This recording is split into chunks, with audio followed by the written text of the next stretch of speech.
movement waxa weeye dhisanka markaad samayso waa inaad awoodaa qofka inaad dhisanka dhexdiisa ku kaxayso ama aad ku wado tusaale ahaan marka ugu horeysa meeshuu arkayo halkan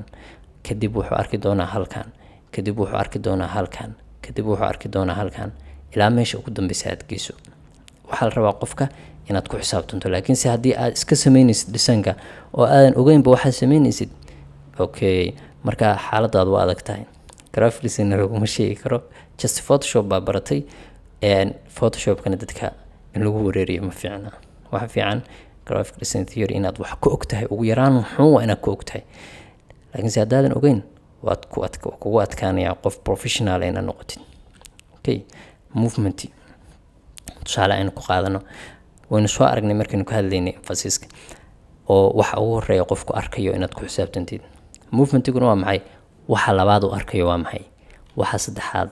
waxa afraad shayga shanaad ilaa meesha ugu dambaysa okay halkan ayuu ka tegay qofkii journey buu qaaday aynu eegno tusaale aynu ku bixino okay waxa ugu horeeya uu arkayo waa maxay waa qalinka waynu soo sheegnay qalinka markuu arko wuxuu soo aadayaa wiilkan sababtoo ah kan waa subjecta wuuna weyn yahay wuuna muuqdaa laakiin se kana ka muuqda marka hore marka aad kan ka soo daashid tusaale aan soo aragtay ishaada waxa ku xiga waa kan kadib qalinka aadaysa qalinka waxaan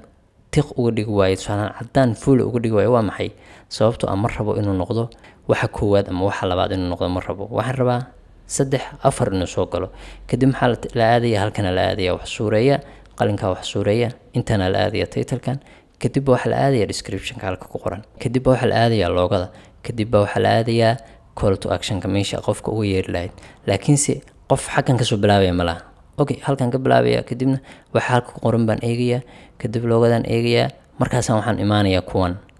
macquul ma khasab bay ku tahay marka ugu horeysa qofku inuu halkan eego waayo qofka designer-ka aba ku xisaabtamay ishaadana wala socdaa qofka designer-ka ah waxa la rabaa markuu wax design gareynayo inuu iska dhigo qofkii daawan lahaa wax kan ama eegi lahaa waa inaad kabtaa gashataa laakiin si haddii aadan ogeyn seebaad ku ogaanaysaa meesha uu qofku aadayo